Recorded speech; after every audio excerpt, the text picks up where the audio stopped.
retail can come in and buy this like garbage marked up, private stock slop on, their brokerage, but like, oh, you can't actually buy this like SpaceX derivative. I just feel like it's very like, paternalistic. Not a dividend. It's a tale of two Kwan. Now, your losses are on someone else's balance sheet. Generally speaking, airdrops are kind of pointless anyways. Unnamed trading firms who are very involved. I like that ETH is the ultimate Ponzi. DeFi protocols are the antidote to this problem. Hello, everyone. Welcome to the Chopping Block. Every couple of weeks, the four of us get together and give the industry insider perspective on the crypto topics of the day. So quick intros. First, we got Tom, the DeFi maven and master of memes. Hello, everyone. Next, we got Robert, the crypto connoisseur and czar of Superstate. Good morning. And we've got Tarun, the Giga Brain and Grand Poobah at Gauntlet. Yo. And joining us once again, we have Paul Grewal, Chief Legalese Officer at Coinbase. Hello. And I'm Hasib, the head hype man at Dragonfly. We're early stage investors in crypto, but I want to caveat that nothing we say here is investment advice, legal advice, or even life advice. Please see choppingblocks.xyz for more disclosures. So we are here at the Coinbase Institutional Summit. I've been told there's 500 people here from the Coinbase Institutional team. Thereabouts. We were very generously invited, and we've been told that we're not supposed to talk about the coin price. So where do you guys think it's going? So you can't talk about the coin price. The rest of us absolutely can. It's First Amendment. But actually, I wanted to reflect on this because the last time we had you on the show was in a very dark hour for Coinbase. And we were just reminiscing about this. Last time you were on the show was when you guys were locked in the lawsuit with the SEC. And Coinbase was really fighting not just for the life of Coinbase, but for the life of the industry. And I'd love to just hear you kind of reflect on what that arc has been like. Now, obviously, we've come out into the sunlight, and this administration has a completely different attitude. Cases have all been dropped. Everyone's jubilant, or more or less. How does it feel for you personally over the last year? Well, this is great. This is a lot cheaper than the therapy I would normally pay for.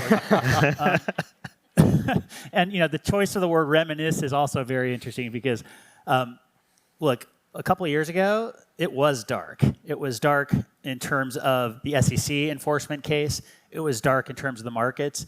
It was also just dark, I think, in that it was not at all clear that we were going to make it through that period and get to a place like we are today.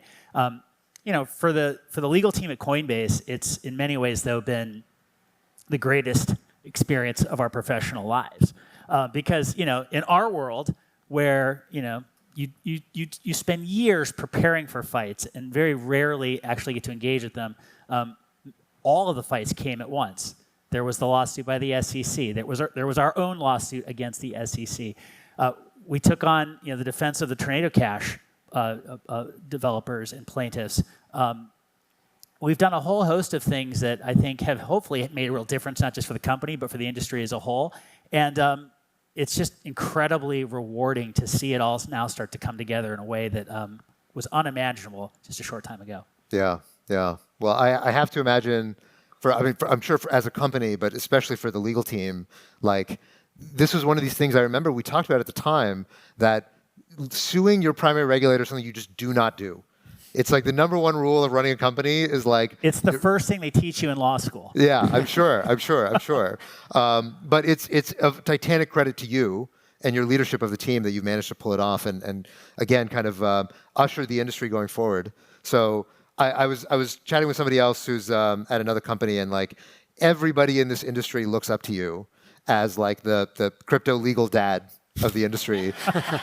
Because you were there protecting all of us, and people internalize it. But it was a large family. I mean, the fact of the matter is, not only do we have incredible lawyers at this company who really were the masterminds behind the strategy, but one of the things I think that has been the most gratifying, and maybe the thing I least expected, was that there was a real movement of legal leaders across the industry. I give a lot of credit to people like Stu Alderati at Ripple. I give a lot of credit to the incredible legal minds at Uniswap. And I could go down a long laundry list of people like Dan Gallagher at Robinhood and others who locked arms with Coinbase and with this company in our darkest hour. And I think we've seen the results, and it's incredibly gratifying. Fair enough. Well, let's talk about what's changed since then. So, once upon a time, most of the show was about crypto. Apparently, now we're a show about stocks because tokenizing stocks is now the new big meta that everybody's talking about. So, just catching us up on the news. So, within the last week, there was a big announcement from Robinhood that in addition to launching Robinhood Chain, they are tokenizing stocks and allowing those to trade on Robinhood Chain. It's kind of complicated, the roadmap there. But specifically, they're going to be tokenizing pre-IPO companies, two of which were SpaceX and OpenAI. Now, OpenAI, it was a little bit obscure exactly how this worked, and did they actually have the stocks, or like, what was the underlying structure here? They didn't really explain it. And then OpenAI came out on Twitter and said, guys, we don't know what they're talking about. This is not OpenAI equity. We did not approve this. You got wronged. Yeah, exactly. And so there's a little bit of a kerfuffle online of them trying to explain of like, well, no, hold on, this is a derivative. It's not quite like, don't worry, we're still going to do this. And in response to that, it seems like actually they've opened the floodgates. So now SoFi has announced that they're also going to allow access to pre-IPO companies, including OpenAI, SpaceX, Epic Games. Republic is doing the same thing. It looks like a lot of these things are happening through private market funds that have exposure to the underlying. So maybe these are less derivatives than what Robinhood's planning to do. But it seems like now this is like a proper movement of tokenizing pre-IPO stocks. Now, I've heard this story for a long time, that, tokenizing pre-IPO stocks is going to happen. And it's I don't know, it's been like 5 years that people have been telling me this story. I've gotten however many startup pitches, and it's never seemed to work. But now, all of a sudden, you've got these big giants coming into this game. Coinbase, soon to enter. Should we have an eye out for that? Look, we haven't been shy. We want to see a world of tokenized equities, and we want to see it now. We've been in active discussions with the SEC for some time. So, yeah, we want to do this. We want to do it in the right way. We want to do it with the full blessing of our regulators. But I don't think the question any longer is whether, it's when and how. And I think. But what's your thoughts on the pre-IPO tokenization? So right? Look, my own view is that private company equities are different. They have different mechanics. They have different restrictions. Oftentimes, as I think we saw in the examples you highlighted. Management teams and boards are reluctant to give permission for their stocks to trade because they're worried about valuations, they're worried about cap table management. Yep. So there are some differences that need to be worked out. But I think whether it's solving the problem of access to private capital markets, whether it's longstanding frustrations with accredited investor rules, the solution here is a solution to many problems, not just one. And so I think that's what you're seeing in the response and reaction to the announcements from last week from Robinhood and our own interest in advocating for change to the SEC. It's just going to take a bit of time to get all these details sorted out. Yeah. What are your guys' thoughts on the pre-IPO? Well, I feel like Robert has to be the first one to talk about it. Well, I'm focused on tokenizing public companies, right? Because I think there's very straightforward expectations and rules of the road already there. Public companies are already disclosing all the things they have to disclose and making it, safe for anyone on earth to own it. Whereas with private companies, I don't know the first thing about SpaceX or OpenAI besides their name, and I know that it's cool and like it sounds big, right? And so, I personally feel that like the tokenization of public equities is incredibly straightforward and is extremely inevitable. Whereas the tokenization of private companies, I actually think is going to run into a lot of brick walls because at the end of the day, private companies can't be publicly traded without registering, right? At least within the US world. And no company wants to get forced into a situation where there's like more than 2,000 holders and they have to register and all of these horrific things. The minute you start like opening up an asset and to the point where it's like on a blockchain and like there's like 90,000 people that own it, is like going to run headfirst into what companies have to go through to go public. Yeah, Matt Levine made this point on Money Talks, his Bloomberg column, very well, which is that the whole point of like what does it mean to go public as a company? Which is like, well, okay, you have to do all these disclosures, you have all these fiduciary obligations, you can get sued by shareholders, and the reason one can look at that and say like, wow, that's really annoying. We should just tokenize these private companies and then allow anyone to trade them at any time with like arbitrary leverage without them making these disclosures. It's kind of like, well, isn't that what going public was supposed to be about? Like, isn't that why we had this process of going public? So there is this spiritual contradiction a little bit in like the idea that, okay, well, we found this technology that allows us to circumvent what was ultimately like a legal distinction that we created specifically for that reason. But at the end of the day, like there is this sort of, there's an infinite set of creative ways you can, like if the market wants to do something, one that we learned in crypto is that you kind of can't stop it. You can shove it down, but like it's like a, it's like one of those carpets where like you push down an air pocket and it just pops up over here. It feels a little bit like what's going on right now. But if someone tokenized Coinbase's stock before you went public, I'm sure Paul would have sued them. I think it's a little bit like a release valve, right? It's like companies are staying private for longer because it's such a pain in the ass to go public. And True. Hey, retail investors see that, they want in, and this is like the best way to do. That's where all this demand has sort of been pent up and looking for something to go into. And I think that's why there's so much excitement around this idea. When in reality, even for the Robinhood thing, we're talking $1 million of like pre-IPO stock, generate all these headlines, a tweet from OpenAI. Like, I think that's a testament to how much interest and the demand there is for this thing versus this just being sort of a sideshow. Yeah, and the pain of life as a public company is absolutely real. I mean, talk to anybody on the finance or legal or several other teams here at Coinbase that manage that process quarter to quarter, year over year. It's an incredible overhead that we have to undertake and work through every single time just to get ready for the earnings call, the quarterly filings, and all of that. So I think if there are technological measures that can provide insights into the operation of a network or of a company or whatever that don't require that kind of process, it's not surprising to me that there'd be tremendous market demand for that. The one thing I'll say is, if I look at the success of stablecoins, right? Like, a lot of it came from finding use cases beyond the naive one, right? And like, I kind of think that's going to be true for tokenized stocks. Like, I need to be able to do something with it on chain that's better than me buying out of the money options on choose my favorite stock purchasing platform, right? I need to be able to like have some tangible benefit above the existing stuff. And I don't think anyone is kind of like, I can imagine things, like I think, if you look to some of the past things in DeFi that have like been kind of similar, like these like automatic options vaults and stuff like that, like from 2021, 2022, that was a very retail friendly product that is much easier to do on chain than it is to do at a brokerage.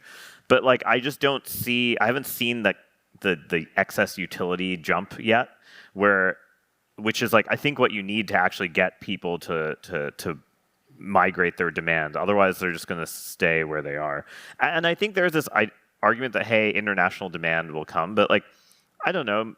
In a lot of countries, I can just use interactive brokers. Like, I don't really, like, I don't totally buy the international demand story yet, unless there's some excess, new functionality. I mean, I don't think you can use international brokers in China or India or Sure. the place where like a lot of people and money are.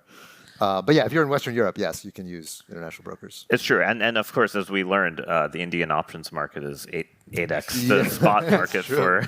I don't want to trade Indian options. Yeah. I mean, you don't want to trade them, or do you not want to, it depends on which side you're on. I'm not smart enough to trade them. Yeah. You want to add something? Oh, no, I mean, I think it's also just about all the other nice things that we like about crypto assets, right? So it's like, way lower fees. You're not paying this like AUM or 2-3% fee from these brokers. I mean, you can get sort of this programmability, this self-custody, and like, I'm excited to see what people build on top of it. Like, if you ever used IB, it's kind of bad. It's like, it feels like being when USDC started, right? Like, USDC's initial growth was driven A, by usage on Coinbase, and B, by usage in Compound and Uniswap, right? Like, those were like the main kind of initial demand drivers.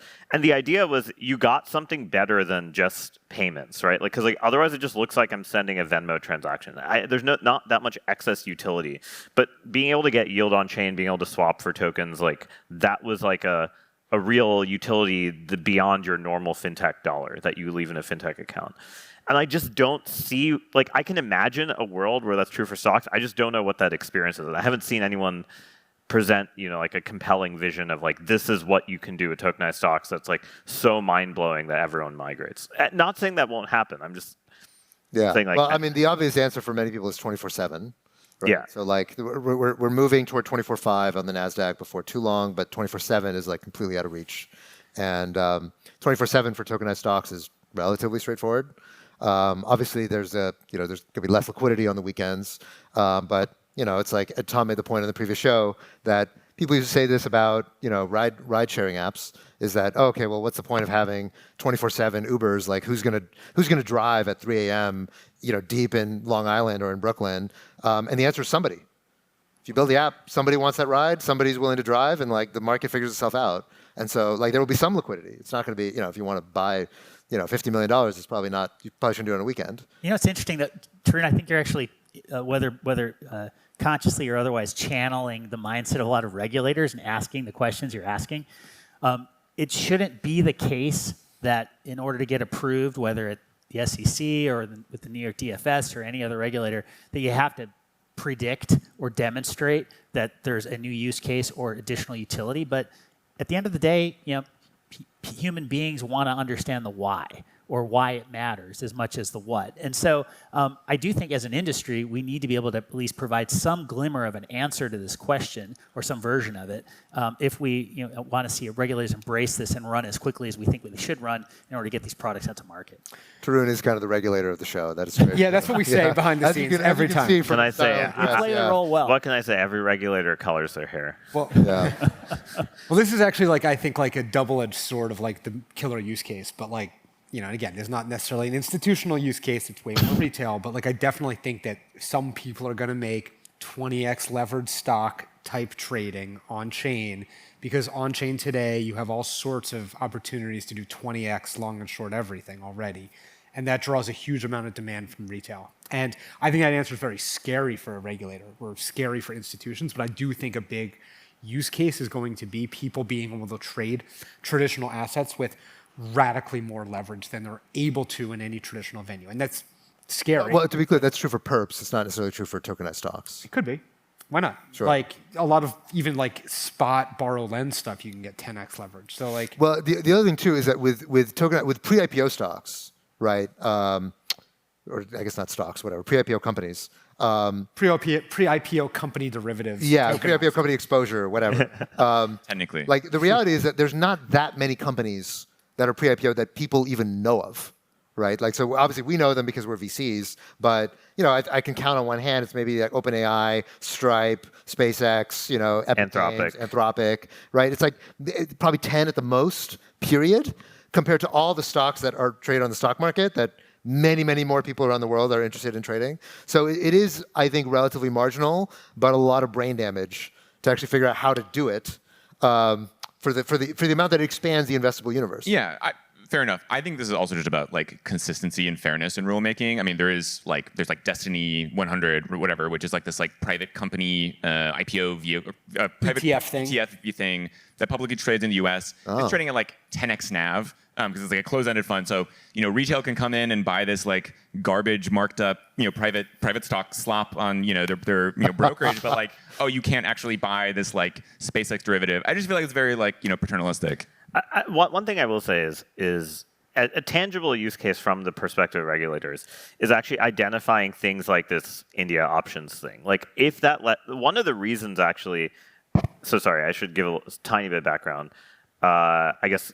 The Indian regulator banned Jane Street from trading there this week because they were sort of doing this Oracle manipulation looking trade where they would trade the spot.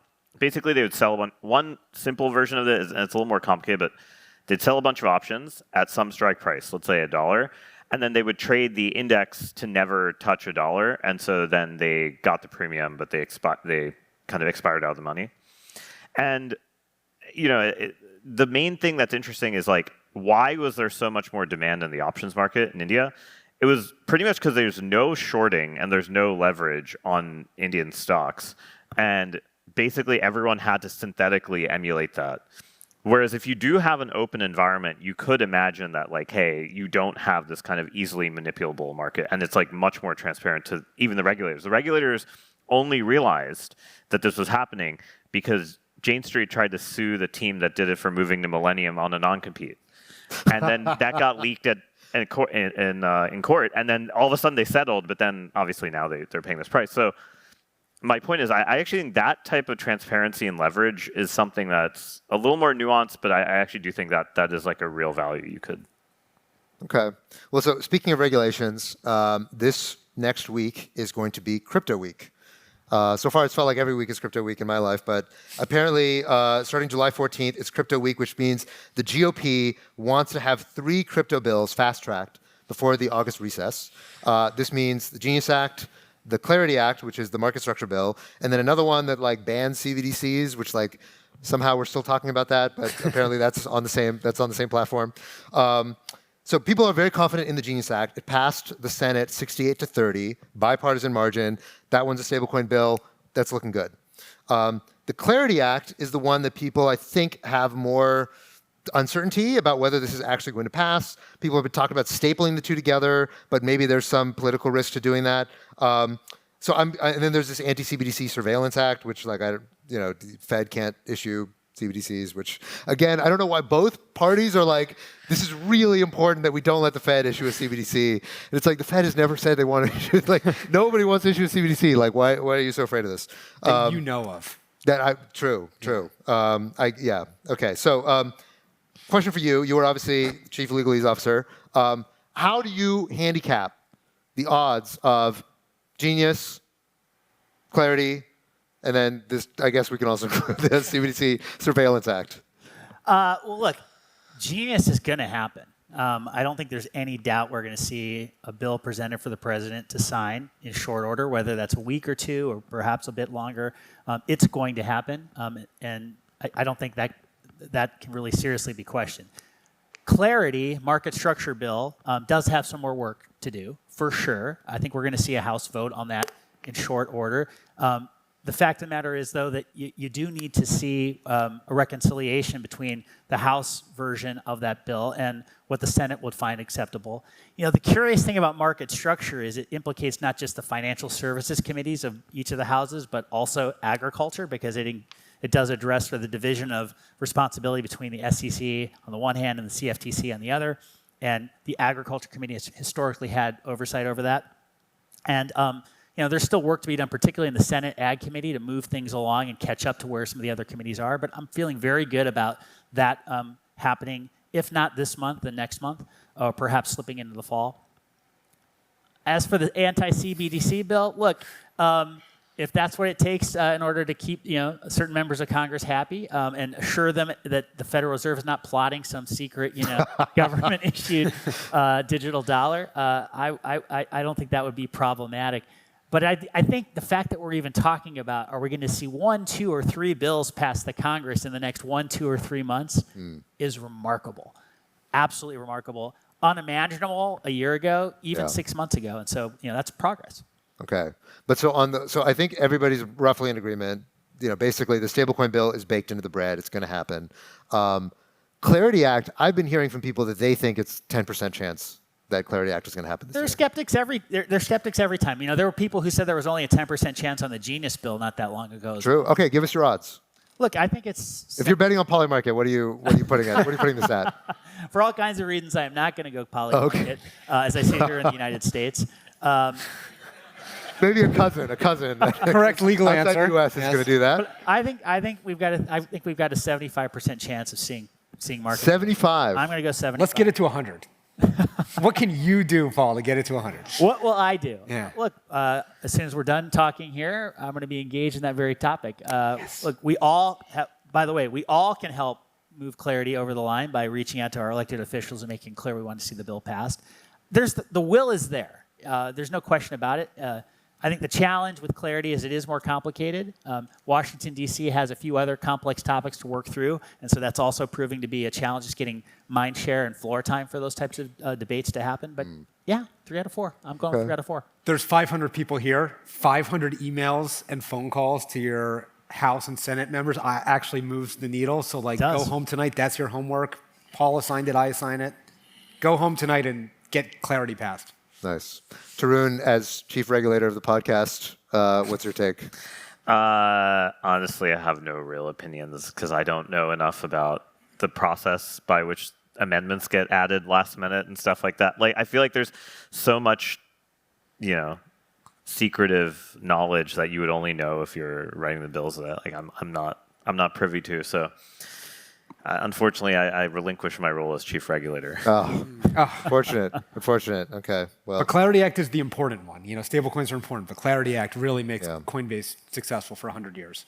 Okay, fair enough. Well, Wow.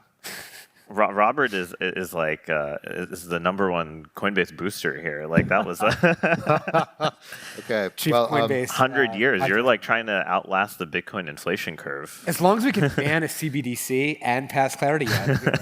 But I will say to your point, Robert, like it's critically important that we get the market structure legislation passed immediately. And I say that not just because I do think it will set Coinbase up for success as well as the industry as a whole.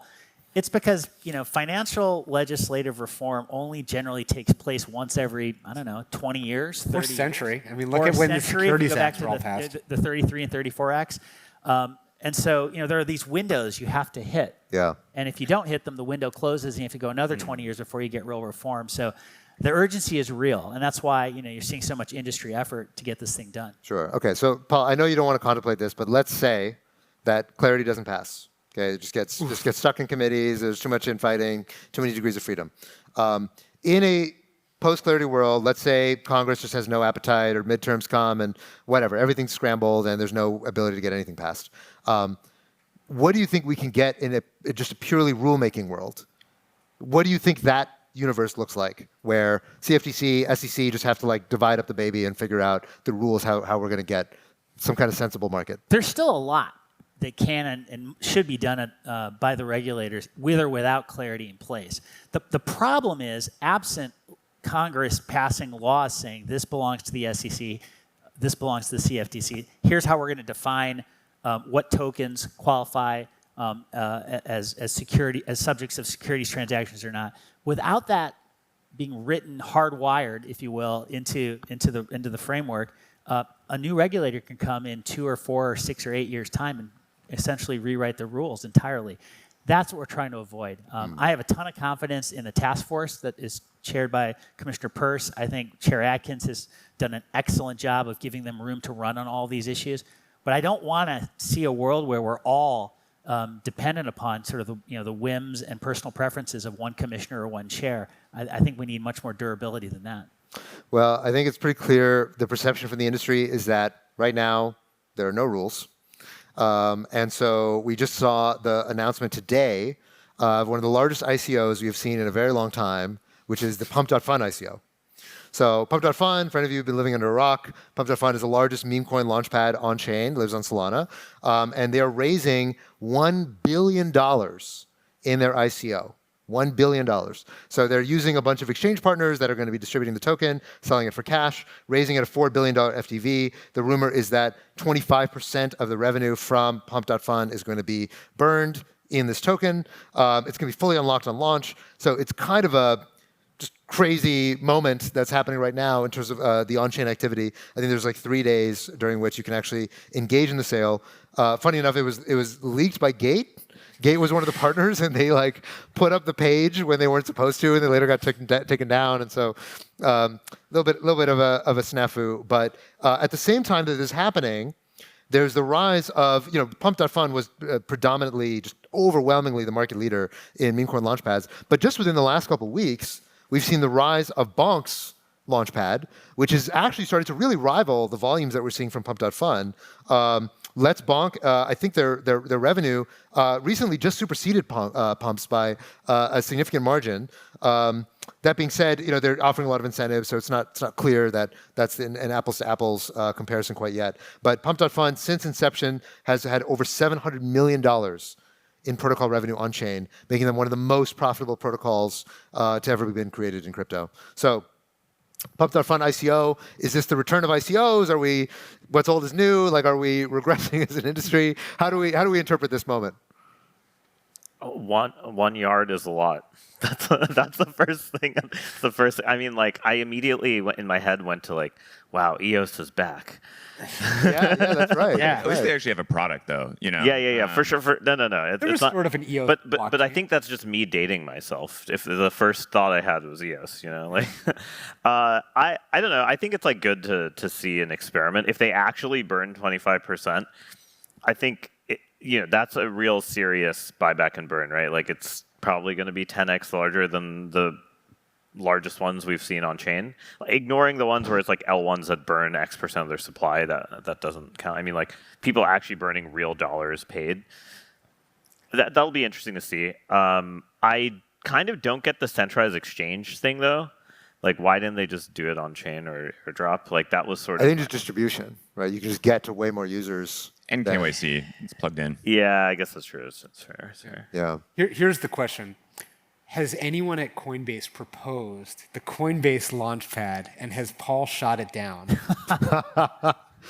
And would Paul say that he shot it down? Yeah, would he say Yeah. that he shot it down? Yeah. I think is the real question. Look, just on the broader topic of ICOs and the return of 2017, 2018, I think that for the longest time, the issue hasn't been whether ICOs make sense. It's do they have the right legal structure and framework around them so that they can be offered in a safe, compliant way that addresses what I think are legitimate, fair concerns by regulators about the mechanics of the way and the way in which they're offered.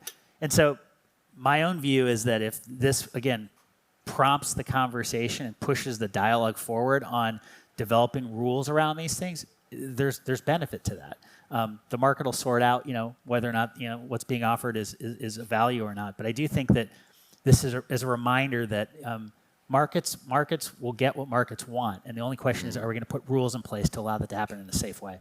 Right. Tom, any thoughts? Pump token? No, I like that line. Markets get what markets want. I don't know. I do feel like this is a little bit of like a replay of Circle, where I know everyone is so bearish, and I'm like, if anything, that makes me very bullish. If everyone's already priced in, so Pumped to 100 billion. yeah, exactly. We'll see. Yeah, I saw it was trading in the Avo, which is a on-chain protocol. They have these pre-launch token markets, and so anytime that a token is very hyped up, they have some indicative price at which people are trading something that will resolve to the eventual price. And I think it was trading at like 6 billion relative to the 4 billion it's currently being offered, but it has gotten some things horribly wrong in the past in terms of it's very low liquidity. There's not a lot of trading volume on these things relative to the underlying. So This is the private market conversation just replayed. Yeah, really. absolutely. This is the same thing as like you're tokenizing some SpaceX and you're trading it with like a few $1 million for like a what is it? $80 billion. Yeah. $300 billion. Yeah. For SpaceX. Yeah. So. Well, I think they're trying to raise at 4 now. So. 400 billion. Yeah. Okay. Interesting. Well, yeah. So that ratio does not inspire confidence about price discovery, but so it goes. Okay. So we have time for one more story.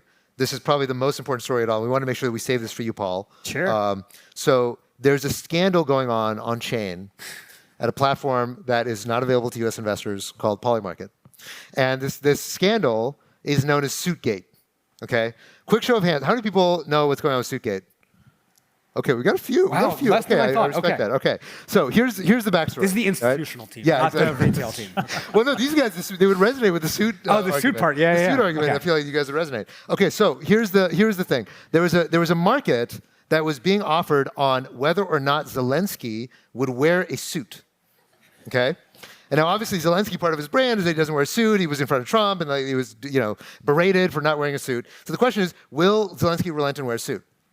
And so Zelensky was seen at a NATO summit that was very cold, and he was wearing like a jacket and like a sort of furry jacket and furry pants. It wasn't furry. And it was like fuzzy. Hasib, are you wearing a suit right now? Are you wearing a suit right now? It was like Whatever. a canvas. It was like a field jacket. Okay, fine. All right. I don't know. Okay, fine. It's like a field jacket kind of thing. And so the way the market was resolved is that it said it'll be, whether he wears a suit based on the majority of mainstream reporting. And basically almost every news outlet described what he was wearing as a suit. Now, clearly it was not like a business suit, but it was potentially a suit. And then who's the guy on Twitter, the suit guy? Derek Guy. Derek Guy. He said that actually, technically, this is a suit. Because a suit is defined by wearing a full outfit that is the same fabric. As long as it's the same fabric, it is technically a suit. And so this market resolved. So the Polymarket uses UMA protocol, which is a decentralized Oracle thing.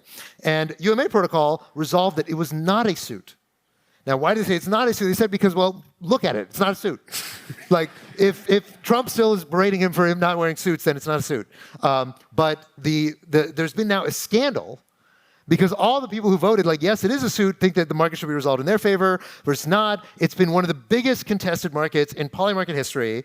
And so I was chatting with some people who were telling me that a lot of people, so like part of the strategy for these contentious markets is that when the market is clearly resolving to a no, a lot of people will buy up the yeses at a very, very cheap price and then start like this gigantic tirade online to try to push it. Like, you can buy this at 1 cent and you push it up to like 3 cents, you have 3 extra money, right? So there's a lot of incentive around these things for people to pretend to be more angry than they are or to have lost more money than they really did. So apparently there's like a whole thing. But so anyway, this market is like become absolutely enormous. It's gotten mainstream coverage about whether or not the Suitgate should have been correctly resolved and whether he wore a suit. There's like $240 million of open interest. It's like a good fraction of like the presidential betting market. Yeah. So first of all, was it a suit? Let's go around. Let's just go around quickly. Yes or no? Was it a suit? As someone who's worn suits professionally for 25 or more years, I would say, technically speaking, it was a suit. It was a suit. It was a suit. Okay. The common material definition is the generally accepted one. Whether it's Italian silk, whether it's velvet, whether it's hemp, if it's head to toe, it's suit. Okay. So denim jacket, denim pants, that's a suit. Canadian suit. Yeah. So Okay. even All right, the suit, all right, that's all right. the real question. Okay. Tarun, Yeah, it's probably a suit. a suit? Suit. I'll take the controversial no, it's not a suit. In the interpretation of those who probably went into the Polymarket market for this, everyone was expecting like, oh, what do you wear to the Oval Office? What do you wear at a NATO summit? Like, he looked extremely out of place at the NATO summit where everyone was wearing ties and like beautifully tailored things. So like, from what people were expecting, they weren't expecting that would be a suit, even though like CNN was like, Zelensky like seen wearing like some funny suit at NATO summit. Yeah, I think I agree with that. So I think that it was a suit, but I think the market resolved. Well, so here's what I'll say. I think the spirit of the question very clearly was that it should not have counted, because the whole point of the thing is like, will Zelensky relent in his campaign of like never wearing a suit? And clearly the answer there is no. He didn't wear the suit. He didn't, like, Trump would not be like, oh, look at Zelensky, he's wearing a suit. But the market, I think, should resolve to yes, because it said, consensus of reporting. And consensus of reporting clearly said the word suit and like, sorry, sometimes you lose on a technicality. So I think like technicality, yes. Spirit, like, I don't think Zelensky wore a suit. I feel like Polymarket should hire a lawyer or someone who has better experience, like wordsmithing things, because this has happened a number of times. It has. Well, the crowdsource. Questions The are- crowd makes the market in the terms, which is the problem. Yeah. So, well, some of the markets they write the language for, right? And then obviously there's the UMA resolution, but this happened recently where it was like, oh, is like Trump going to say judge or judged, and we say judges, and they're like, oh, well, that should count, and it's like, well, this doesn't really specify it, and so I don't know. I think it's like maybe overall lesson in like how to get rid of ambiguity in writing these markets, because I think this is going to keep coming up. It's human language. Look, I think it's really simple. Any of you remember the movie My Cousin Vinny? Yeah. Remember when Joe Pesci showed up to court? Yeah. He was wearing that ridiculous purple velvety thing. Tuxedo. and It was a tuxedo, and a tuxedo qualifies as a suit, and the judge did not sanction him because he followed the judge's instruction to wear a suit. So I think like that precedent would apply here. I think clearly Zelensky was wearing a suit. You think if Zelensky showed up to court wearing that, he would not get sanctioned by a judge? I don't think he would be sanctioned. That's the argument I would make if I were representing him. Okay. It's very Okay. wise. Well- I think Paul should just resolve all the markets going Yeah. forward. Yeah. I mean, okay. Wait, has Zelensky made any comment? Like, what if he comes out and says like it was not a suit? Like, what So happened? the tailor of the suit said that it's a suit. Ooh. I think that's pretty good evidence. I think if Trump said it was a suit, then it's game over. If Trump is like, look, Zelensky's wearing a suit, I told you, it's all an act, I think that would be like, okay. So you're saying the real Oracle resolution token is Trump, not Uma? True. Social. I really think so. Because like, what gave the political valence to this market to make it so important, right? I mean, obviously it's not that important, but like that's why people care to bet on this in the first place. This idea that like, oh, Trump will bring him to heel and like he'll, whatever, he'll give up the whole military fatigues thing. But like, if it's cold, you can't, like, you obviously can't wear military fatigues if it's like super cold outside. I think don't know. there's I couldn't Arctic figure out ones. whether the dress was blue on the internet 5 years ago or whatever. So It is a little bit, yeah, it's a little bit of that. Little bit It's a of little bit of that. Okay, so like, so what do you gave a proposal? What do you think that Polymarket should do in the future to avoid these kinds of snafus? How do you prevent the next Suitgate? I mean, I don't think you can build a scalable solution that requires subjective determination by a judge or a jury. You've got to have some kind of consensus mechanism, and I think slightly more seriously what this illustrates, right, is that common sense, or certainly subjective common sense, doesn't always square with consensus, especially online. Right. Tarun, any thoughts?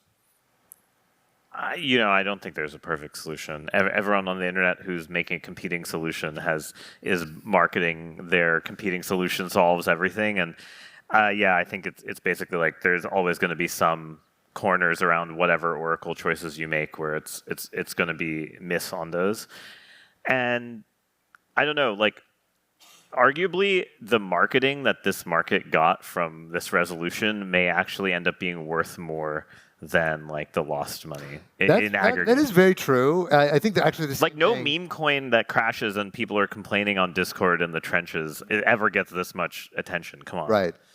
No, I think it is true, and it is a little bit also true of the Robinhood thing, right? Of like the whole getting OpenAI to like subtweet you of like, oh, we didn't. But that was because of the suit that he wore. That suit was memed. The suit was memed. Yeah, like Vlad wore a suit to the Robinhood presentation.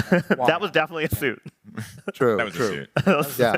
But I think there's a lesson here, a deeper lesson. I think Polymarket is true for Polymarket, just as for them, is that in a way these kind of dramas, they do drive the big gigantic attention spotlight, and those things, like, I mean, obviously you don't want them to happen repeatedly, but so much of the difficulty in the space is just getting people to even know and care that you exist and that that you're something worth doing. So in that sense, I think at least it was a win for prediction markets. But they do need to become, like, there will always be these weird markets that are like, is this guy wearing a suit that people are going to argue about the same way they argue about everything. But I think there are a lot of really important markets that you see that this, okay, like is Iran.